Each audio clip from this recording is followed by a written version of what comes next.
Hey, before we get started, let me ask you something. Is your leadership or management team burning out? It's a serious question because burnout at the top, hey, it spreads fast. It shows up in poor decision making, toxic culture, and disengaged teams. But when leaders are grounded, energized, and supported, everything changes. That's the work I do with executives and their managers. I help them step off the hamster wheel and put well-being back at the center. The result? Leaders who make better choices, teams that are more engaged, and companies where people actually want to give their best. And that's where everyone wins. Your people, your culture, and your bottom line.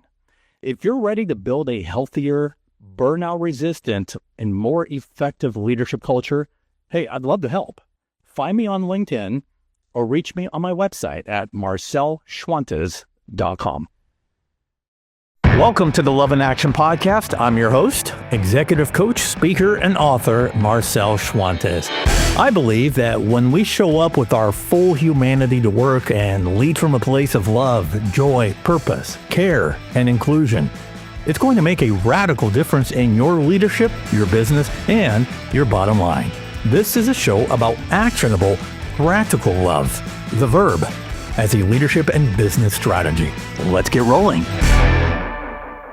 Hey gang, welcome back to what will be the last episode of season 9. Yes, it's a wrap for 2025 after this episode as we break for the holidays. But don't worry. We are coming back on January 2nd with an amazing lineup of guests as well as some surprises.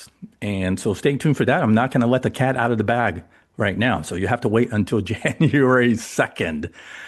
So let's get rolling on this last episode of 2025. My guest today is Vanessa Druskat.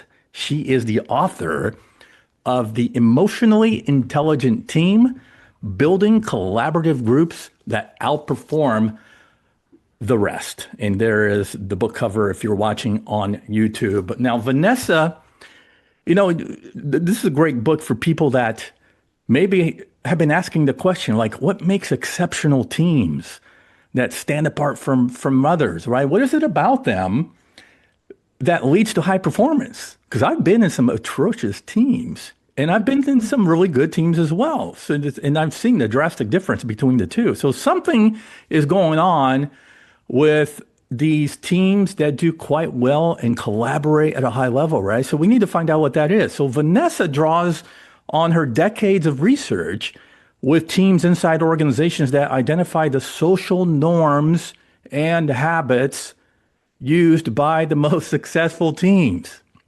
And now Vanessa and her colleagues use this model to teach other leaders how to build high-performing teams. So today we're going to unpack some of those, air quotes, secret ingredients of great teams that motivate collaboration and produce really extraordinary results for competitive advantage, okay? So a little bit about our esteemed guest. Vanessa Druskat is an associate professor at the Peter T. Paul College of Business and Economics at the University of New Hampshire. As an internationally recognized leadership and team performance expert, she advises teams at Fortune 500 companies and obviously their leaders as well. And she is the recipient of multiple research and teaching awards. You will find her thought leadership and articles all over the place, including the Harvard Business Review. And Vanessa Druskat now joins us. Welcome to the Love in Action Podcast, Vanessa. Thank you, Marcel. It's a great pleasure to be here. All right, we start like this. You ready? Yes, I'm ready. Just fire away. What's your story? Well, I have there's never one simple story, but I'll give you a couple of reasons why I study teams the way I do.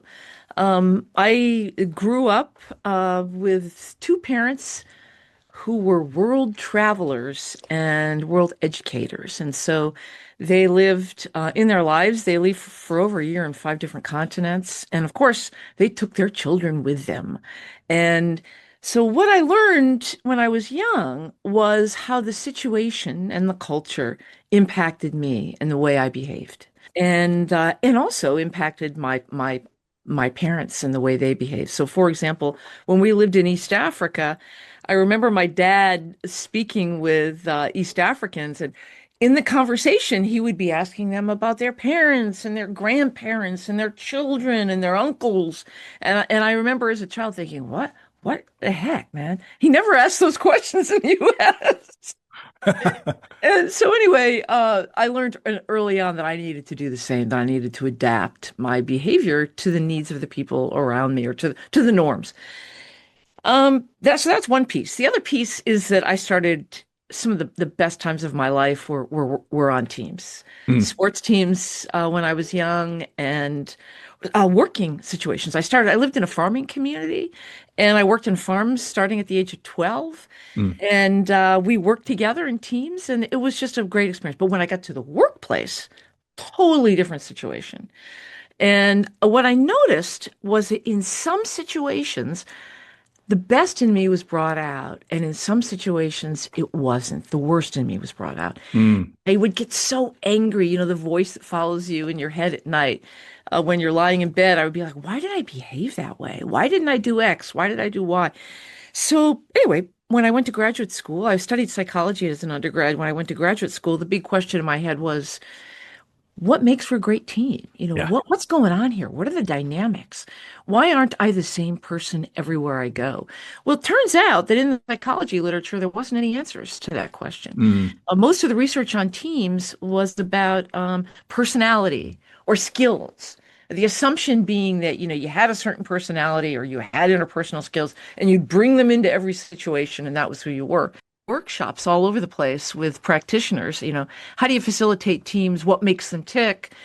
And that was the first time I understood that emotions and emotional needs were part of what went on in teams. So we have a set of emotional needs, which you and your audience will recognize, one of which is basically the need to feel known, the need to feel valued, the need for a little bit of control. And so anyway, for my doctoral dissertation, I had the great fortune to work with some experts. Mm. We went into organizations. We started looking at great teams and average teams, looking for what differentiated them. And lo and behold, lots of emotional recognition, lots of recognition of about individual needs, as well as task focus in these great teams. So I'm Yeah. happy to unpack that with you. Yeah. But Yeah. Yeah. yeah, Yeah. and So it hadn't been written about before that, and so for me, it was a great breakthrough. yeah. And I love that you have this personal story of you being in teams. Like I alluded in my introduction, I've been in part of great teams and not so great teams, and you can see a drastic difference. And you were able to finally ascertain, okay, what is it that makes great teams, and do the research and come up with the model. Let me pull back a little bit Sure. because we need to kind of define what do you mean when you say, the emotionally intelligent team, the title of your book. What defines team emotional intelligence? Sure. So, it's a good question. Most people think that it's just the average of the emotional intelligence of the people in the room, but it's not. That's not it. It's about routines and habits or norms, which is how we do things in this team, and whether or not they build productive emotional engagement in the team. So your audience will be familiar with terms like obviously trust or psychological safety, commitment. We're hearing more and more information about belonging. Hmm. All of those are outcomes of the way people interact in teams, of the routines. And so an emotionally intelligent team has routines that produce those productive outcomes that lead to better collaboration and high performance. And we're talking about skills, not so much because a lot of people get confused with, you mentioned personality types earlier, right?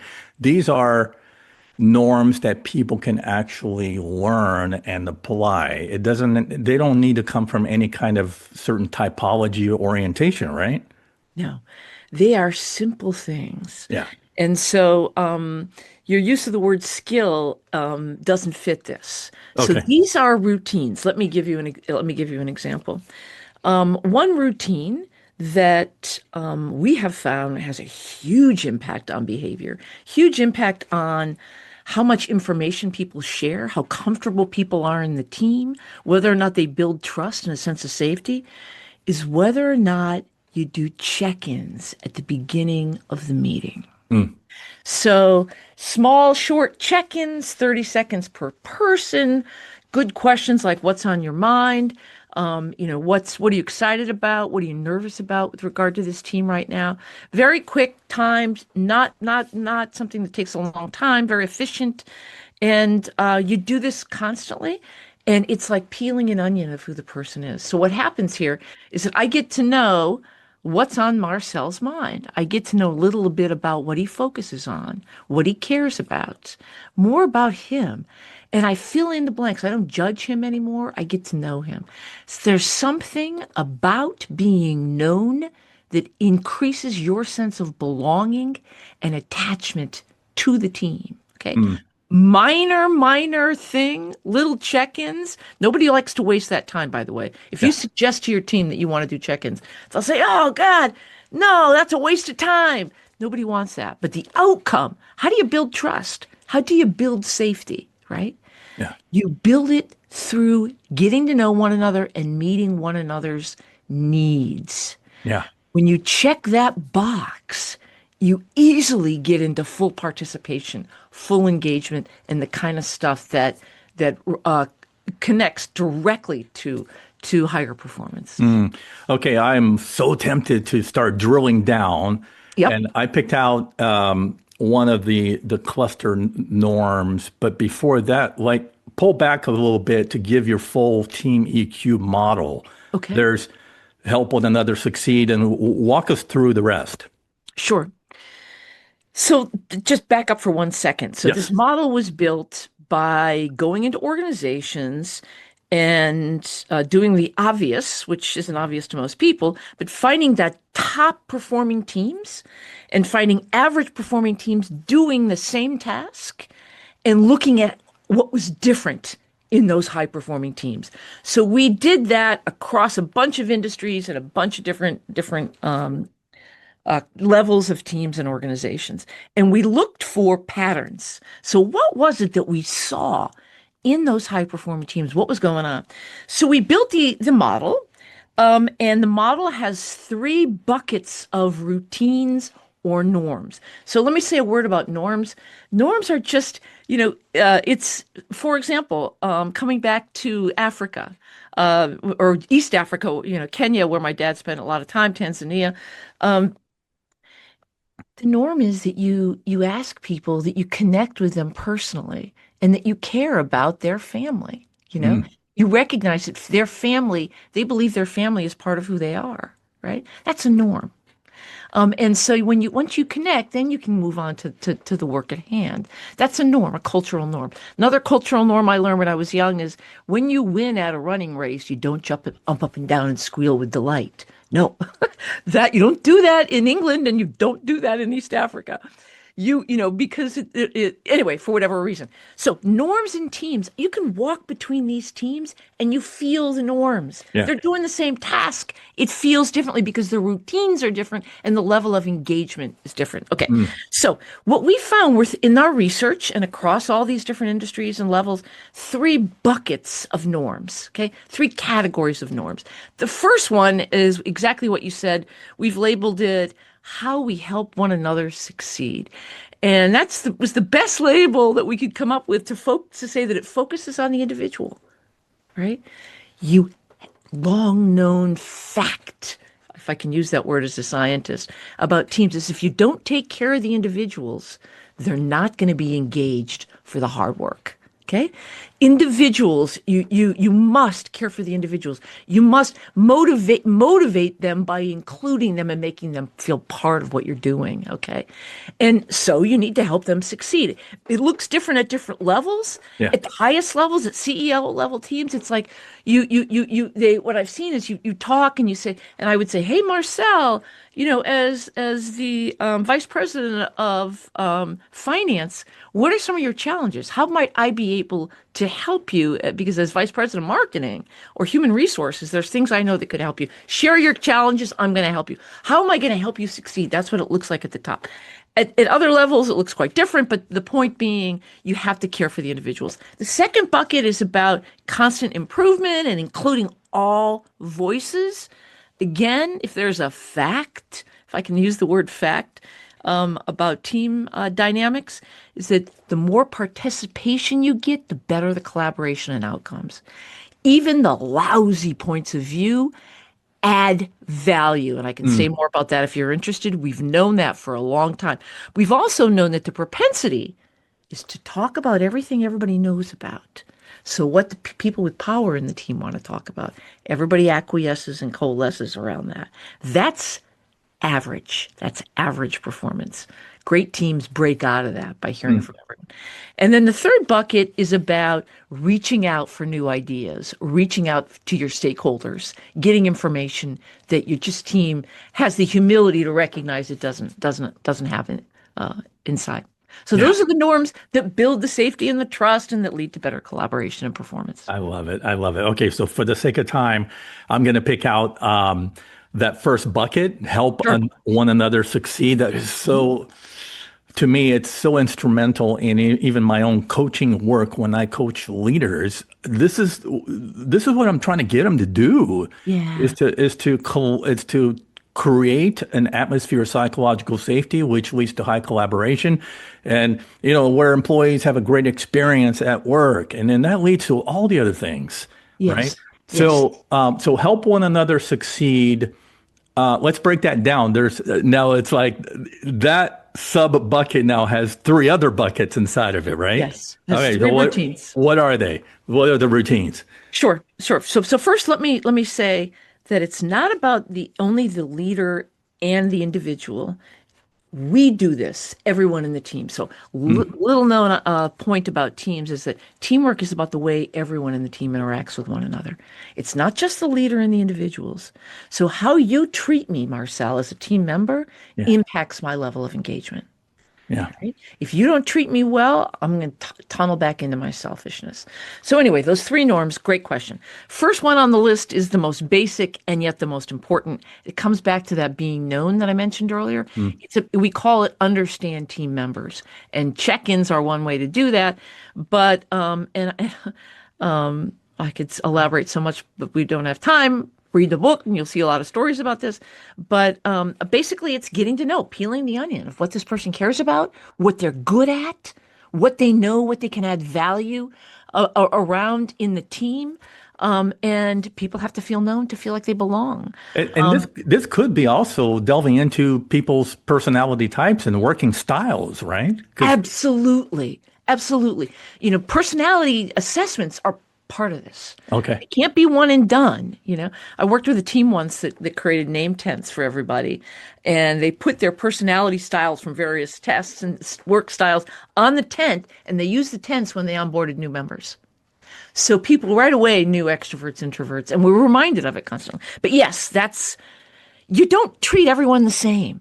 You wouldn't expect that. I love thinking about sports teams. You wouldn't expect that of a sports team because your talents, your genius is different than my genius. Yeah. I got to get to know your genius so that when I interact with you, I can pull that out, right? So that's the first norm in that bucket. Second norm in that bucket we call demonstrate caring. And that's about respect, right? So I have to demonstrate in my body language, in my nonverbals, the way I make eye contact with you or the way I listen to you, or the questions I ask of you, that I respect you and am glad you're in this team. Okay, I say there's much more to that. You can read about it in the book. The third one is the one that most people love, which is about addressing unacceptable behavior. So one of the things I've learned is that people often don't know when they're engaging in unacceptable behavior, or the motivation for that unacceptable behavior is because they are trying to get in and they don't feel like they belong. So anyway, what we strongly recommend for that is that you outline together what are the unacceptable, say 5 unacceptable, 4 unacceptable behaviors, and we give each other feedback on that with love. I can use the word love because of your your podcast. Your listeners will understand that. You have to deliver. You have to deliver feedback with love. It is given in the spirit of helping you succeed, not forcing you to correct yourself, if you will. Yeah. Those 3 norms, we see them all the time in the great teams. Man, I got a few follow-up questions to maybe for each one of those routines. Let me take understand each other first, since it's kind of at the top. Okay. Mhm. People may wonder, why is that important? Yeah. Why should team members understand each other's unique attributes, work styles, personalities? Yeah. Well, partly for 2 main reasons. We have an innate, undeniable need to be known. And if we don't feel known, we don't feel like we belong. And if we don't feel like we belong, we don't feel safe. Mm, The belonging is the undercurrent of trust and safety. One of the biggest problems in teams is lack of engagement, lack of sharing all of your information, lack of stepping outside of what the boss says. mhm. You just want me to repeat what the boss says. Don't get to know me. I'll just tell you. But if you know me a little bit, and you therefore will tolerate, that I'm not the most organized speaker or whatever my little propensities are, then I can wander for a minute and get to my point, and I don't have to worry about you disrespecting me, et cetera, et cetera. You know me. You know this is how I add value. You'd never find a sports team where people don't know one another. And I got to tell you, the $1 trillion coach, Bill Campbell, who coached Steve Jobs' team at Apple and Eric Schwartz's team at Microsoft, his number one thing he did was do a long check-in with each of the members of the leadership team Mm, so that we could see what you were seeing. We could share information, and I could get inside your brain and see what you knew mm. and learn from you. Yeah. So demonstrate caring is an interesting one because, the whole idea behind the podcast and thought leadership around servant leadership and other means of more people empowerment leadership is the caring piece. Right. And and yet people struggle with, well, what are the guidelines for demonstrating caring? And you have some guidelines for, so how would we go about making Yeah. sure that we have good parameters, good boundaries around what does it mean to demonstrate caring?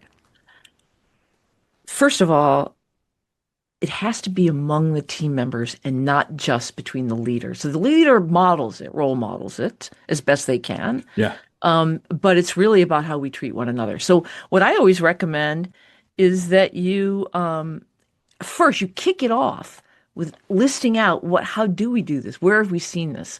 Where have we seen respect been paid? Where have we seen help someone feel valued? When was the last time you felt valued in this team? And you discuss that. You could have a 20-minute discussion about it. And you come up with some routines, some ways of doing that. Key routine, and this is my favorite one. I talk about it a lot. One team of engineers wasn't doing so well. They decided that the way to demonstrate care in their team was to look people in the eye when they were talking and to nod your head. And so I can't even tell you how much that altered the way what people shared. I mean, the data is clear. Yeah. The data are clear. When you feel people are listening, you share more and more important ideas and information. And how do you know if they're listening? Well, hey, look at how they treat the boss. Everyone, the boss feels that sense of care. They don't realize that when other people are talking, they're picking up their phone or they're multitasking. Whenever Marcel talks, I just do blah, blah, blah, blah. I'm checking my messages. Marcel does not miss it. No one misses that. The only one who misses it are the people with power. And So anyway, I hope I've answered your question, but we have to find the routines that do Yeah. it, and we have to agree to engaging in those routines. That's the key right there is to actually agree on what those parameters are going to be for caring for each other. So that's a good point. Yeah. Yes. Okay. Addressing unacceptable behavior. I want to play with this one for a little bit here. Okay. Yeah. Because Yeah. because you put this is the routine that falls under the help one another succeed. And I'm thinking a lot of companies, yeah, you address unacceptable behavior and then here's the door. Don't let it hit you on your way out. You're out of here. You're Right. fired. Right. Right. So talk about what's the benefit of addressing unacceptable behavior when perhaps it's a repeated pattern and this person is no longer a fit? Well, certainly that's true in some Mm, cases. And, mhm. people in our field are always debating, well, is that 5% or 10% of people? It's not it's not a big percent. But when you've got someone like that, it's a good idea to show them the door. And I've studied an awful lot of great leaders, team leaders who let people go. But that's not their first move because Mm, often that bad behavior is a reaction to not getting their needs met. I've mentioned earlier that I've slightly mentioned, we have as human beings a set of what we call core of social and emotional needs that are involuntary in teams. They're wired into us, and teamwork has been used for eons by tribes and blah blah blah. And so, if you don't get those core needs met, one of which is feeling known, feeling a sense of belonging, feeling valued, then ironically, people behave differently. Some just check out, but some behave badly because of it. yeah. A lot of bad behavior is easily corrected when people are able to adapt the norms in the team to something that fits their needs. Okay.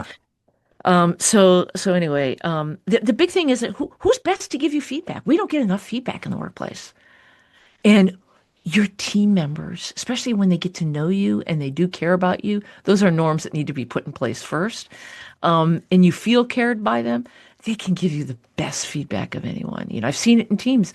Mm, There were two phases of this research. The first was just identifying what these norms were, and the second was going out into organizations and we spent over a decade applying the model and seeing how to make it work. And I'll tell you, you can make it work. I've seen team members get promoted. I've seen them change who they are completely, go from being the worst team member to the most committed, all because you change the norms and you give them some control over things. You let them, you meet their need to feel valued. I could say more, but let me stop there. yeah, yeah, no, that's good. And I threw in that sort of devil's advocacy question around addressing unacceptable behavior because it's so hard for some of us, many of us, to deliver tough feedback, even if it's wrapped in love. And that might even be harder to do that.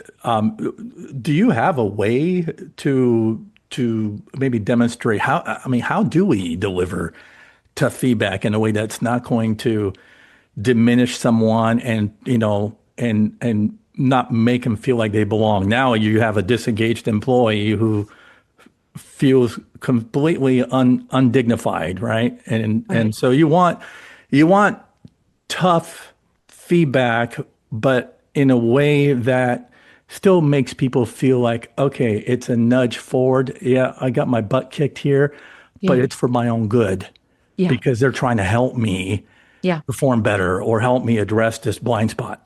Sure. Sure. Well, first you contract for it. So it's we're all getting feedback here, and we're going to do it quarterly or whatever, and we're going to get it from everyone, and then you can decide whether it's going to be anonymous or how you're going to give it to one another. You got to give some people some control over how the feedback is going to happen. Mm, And I say a lot more about that in the book, and I've got some tools around that on my website, which I'll talk about later, but also in the book. But you got to give some people some control over it. You got to talk about, well, what are we going to give feedback on, yeah. right? Um, and um, and then you give it with love. In part, the way I've seen it work well is with feed forward. So this is what I want to see more of you next time. So this is Marshall Goldsmith's term, his concept, which is that it's not about what you've done bad in the past, it's what I want to see more of you in the future. So one example that I like from a team member I saw really change from feedback was, look, you got to speak up more. You got to speak louder. I've also seen it. You got to tone it down more. You gotta stop fighting for your point of view, and you gotta listen more. By the way, this increases people's individual emotional intelligence, and when those people change based on that feedback, it's powerful how different they become, and it's powerful how it affects the team. Now, is it easy? No. But you got to contract for it, give people control over it, and then you got to follow through and do it. And you got to insist that it's not just the positive; it's also how are they going to get better in the future, it's delivered with love. So yeah, That's good. by the way, there's a great film on that with actors giving feedback with anger and giving feedback with love. Same exact words in two different ways. With love is more tentative. Okay. With anger is more certainty. That's what I Mm, can say. mm. So I'm thinking, we got a lot of leaders, CEOs listening that like to track the data. I mean, how do you measure the success of an emotionally intelligent team? What are the indicators? Yeah. Big indicator, participation, engagement. I can walk in the room and see whether or not people are engaged. Mm, And whether or not they feel like they have a sense of control. What building norms together does is it gives people a sense of control over what's going on in the team. So you have to be a leader who is willing to let go a little bit, yeah. right? And adapt to what they say they need. I'll tell you, they know what they need. And it's trial and error. You check in. So we build in one of the norms is what we call review the team, which is that you step back occasionally and you build that into your agendas on periodic basis where you say, how are the norms working? What do we need to tweak? What's going on? But yeah, so assessment, asking people, but watching the body language. I mean, this is what I learned Mm, all those years ago when I went out of academia and into the real world to find out what group facilitators knew about teams, that it's all in the body language and the facial expressions and the emotional engagement of your team members. You got to ask them what they need when they seem disengaged, right? You do that, and then you can also measure it. By the way, I have a quick and dirty measure in the book, and you can also get one on my website, which is vanessadruskat.com. And you can use that. But the key here is don't measure individual skills. You don't fix teams. You don't build teams one individual at a time. You can't fix a team by fixing people. You fix a team, you build a great team by changing the norms, by changing the culture yeah. so that the norms building continuous improvement, build in, innovation, getting new ideas from the outside, but first by engaging and caring for the individuals so that they are motivated to be part of something. Boom. That you nailed it right there. That's great. Well, as we wind down here, Vanessa, is there a question I should have asked that I didn't that's really important for our listeners?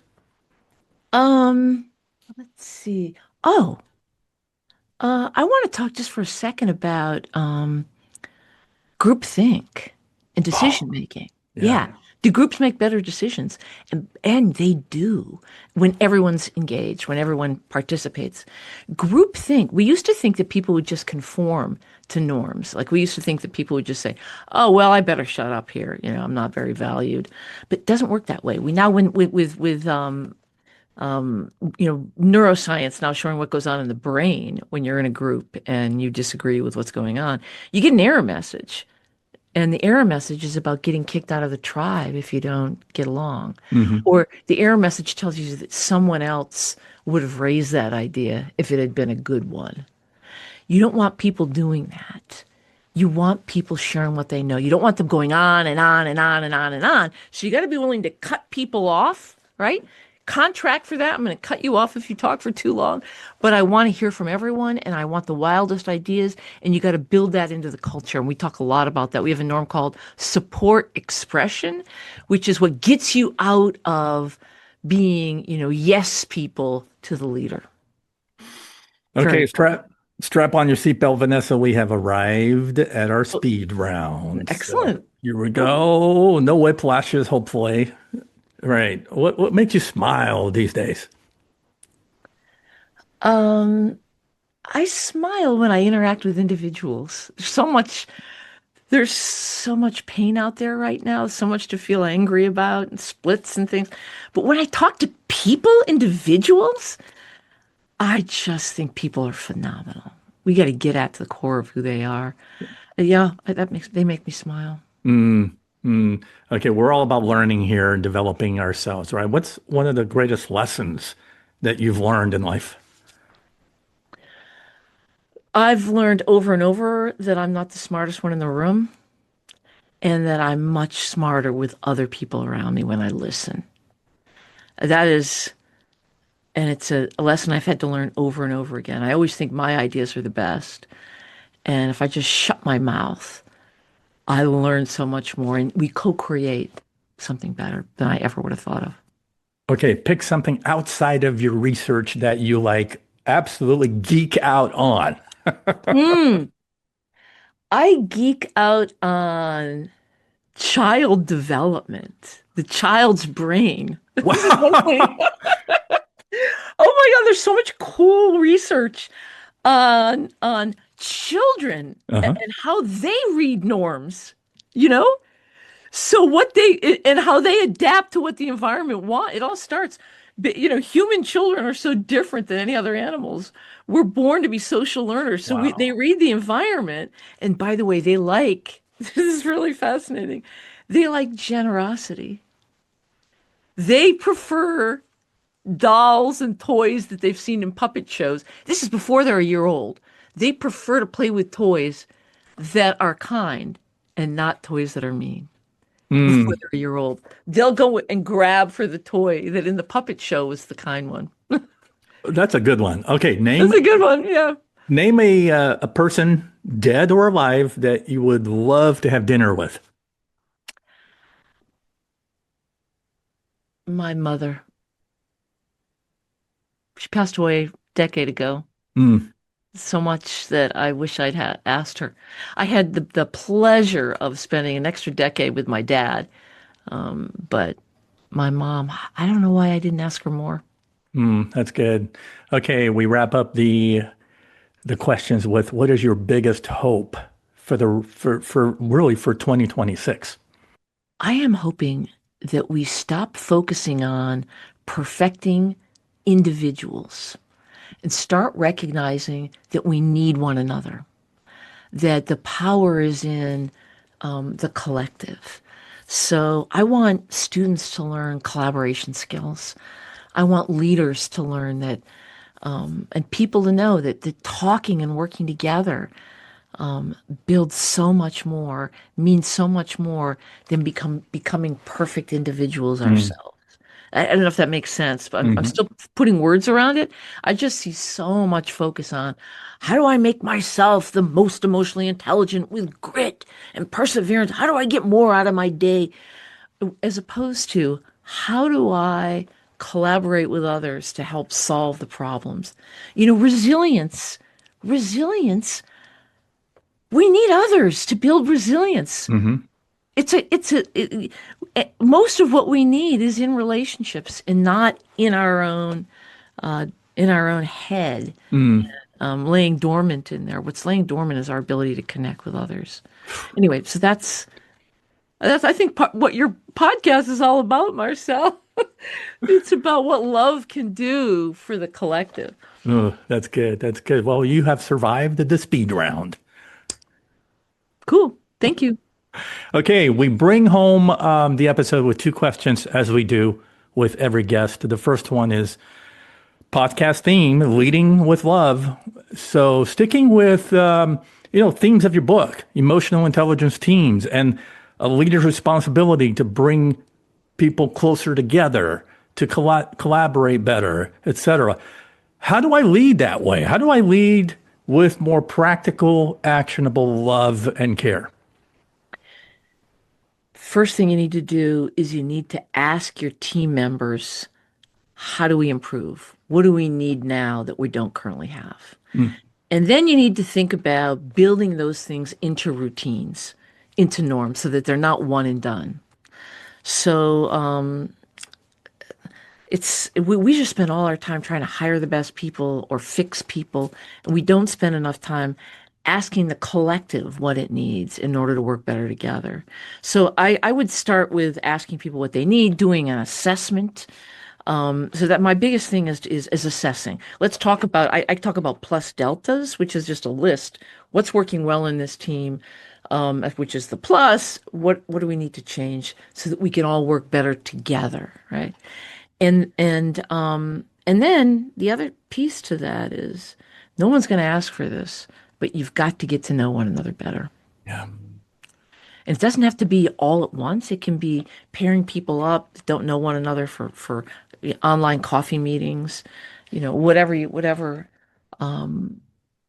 Mm, got to know one another in order to be able to really multiply the talent in the room. To create, 1 + 1 = 3.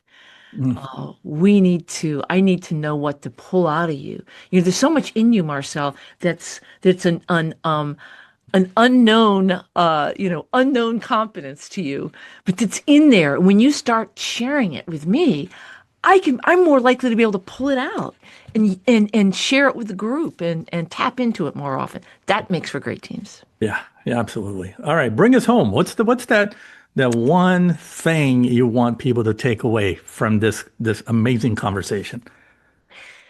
I want you to value differences. I want you to look for the good in one another and value those. Get curious. Curiosity. Yeah. Yeah. Yeah. Great way to end. All right, folks, the book again is called The Emotionally Intelligent Team, Building Collaborative Groups That Outperform the Rest. Vanessa, you've already mentioned your website, but say it again. And how else can people connect with you, learn more about you, maybe bring you to a speaking engagement? Sure. You can connect with me on LinkedIn. So I've been using LinkedIn a lot since publishing the book. And it's just, Vanessa Druskat, not many of us out there.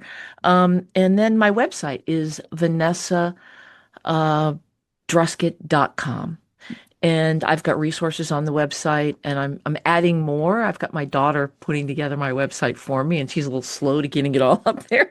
But there are resources on there now that you can use. So come back if you go there once, come back again. The other thing is just to go to the University of New Hampshire website, because that's Mm, where I work. I'm a professor there, and you can find information about me there. that's And great. I'd love to talk to people. I love to talk about teams and groups and people, and it's my passion. So, and thank you, Marcel. Thank you Yeah, for inviting me. it's been so much fun, but it's been real. You are as authentic as they come, and we're so blessed by your wisdom and your knowledge. So thanks for joining us today. Thank you. For Vanessa Druskat and yours truly, folks, remember, in the end, love wins. And we will see you in the first episode of season 10 on January 2nd. Enjoy the holidays. We'll talk to you soon. Thank you for listening to the Love in Action podcast. If you enjoyed today's episode, please share it, subscribe, and leave us a review. Until next time, don't forget, the future of leadership is love in action. Believe it, practice it, and watch your leadership and business flourish.